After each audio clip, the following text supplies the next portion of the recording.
کہ رب تبارک و تعالیٰ کی بارگاہ میں امتحان جب ہوتا ہے تو مجھے ایسا لگتا ہے جب تک تم اپنی ہر چیز کو اپنے ذہن سے نہیں نکال دیتے تب تک وہ پوری مدد نہیں آ پاتی.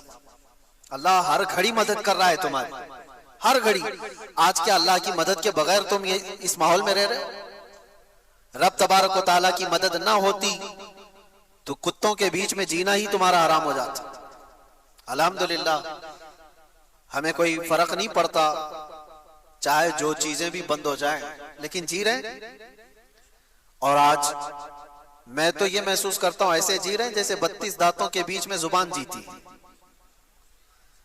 سب دانت نوکیلے ہیں، زبان بہت نرم ہے لیکن دبتی کسی سے نہیں ہے. ہاں کبھی کبھار غلطی سے پھسل گئی تو کسی دانت کے نیچے آتی، ورنہ کوئی دانت اس کو کاٹتا نہیں ہے. زبان کو کوئی کاٹتا ہے حالانکہ 32 کے بیچ میں رہتی. تو یہ اللہ تعالیٰ کی مدد نہ ہو تو آپ جی بھی نہیں سکتے. رب تبارک و تعالیٰ کی ہر گھڑی مدد ہے، لیکن جو پرٹیکولر مصیبت کے وقت جو مدد ملنی ہے آپ کو، اس کے لیے آزمائش اور امتحان ہوتے ہیں. بہتوں کو ہم نے دیکھا جمعہ ٹو جمعہ دعا کیے، قبول ہی نہیں ہوئی. دوسرے جمعہ تک کر لیے، پھر سوچے قبول ہی نہیں ہوئی، چھوڑو ہماری نہیں سنی جاتی.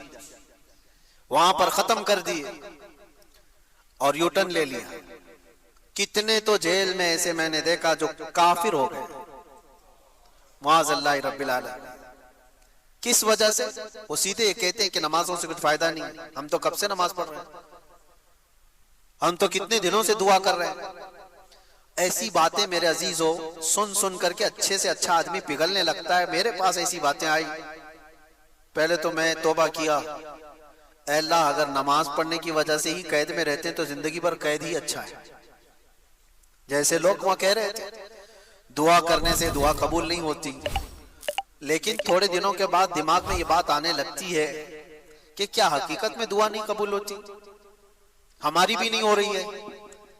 اور ہماری تو چھوڑو، ہمارے لیے پورے ہر خطہ ہر علاقہ دعا میں مشغول ہے. بچے سے لے کر جوان تک، جوان سے بوڑھے، عورتیں، سارے لوگ، مسجد کے امام، خطیب، مدارس کے علماء سب دعاؤں میں ہیں. پھر دماغ میں یہ بات آئے کہ کیا دعائیں قبول نہیں ہوتی؟ یہ شیطانی وسوسہ ہے.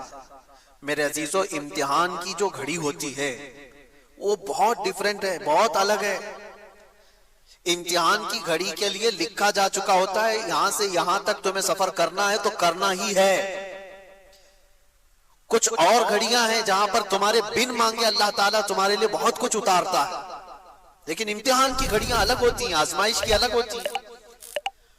تو جب ذہن میں ایسے سوالات آنے لگے اتفاق سے ایسا، اسلامی تاریخ کی کئی کتابیں وہاں ملتی تھی. ایک کتاب میں نے پڑھا، ایک بات میں آپ کو بتاتا ہوں، جیل کے قیدیوں کے لیے ہی تھی وہ بات، جو مایوس ہو جاتے ہیں، نا امید ہو جاتے ہیں.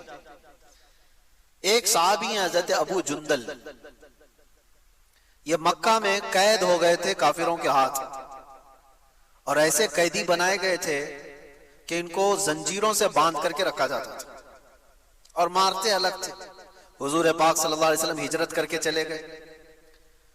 شروع اسلام میں وہ قید ہو گئے تھے، تقریباً سمجھ لیں اعلان نبوت کے 2-3 سال بعد وہ قید ہو گئے، اور اس کے بعد کنٹینیو 7 سال تک قید میں رہے.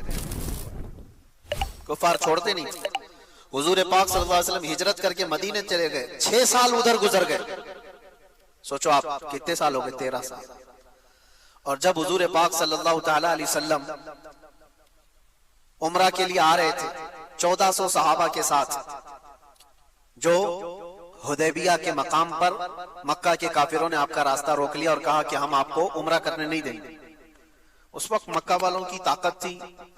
حضور پاک صلی اللہ علیہ وسلم نے صحابہ سے کہا کہ ہم صلح کر لیتے ہیں. لمبا واقعہ ہے، آپ نے صلح حدیبیہ کو سنا ہوگا، یا پھر جا کر کے آپ سن لیں کہ حضور صلی اللہ تعالی علیہ وسلم کی جو صلح ہوئی تھی مکہ کے قریش کے درمیان، وہ صلح میں جو ہے بات یہ تھی، سارے ان کے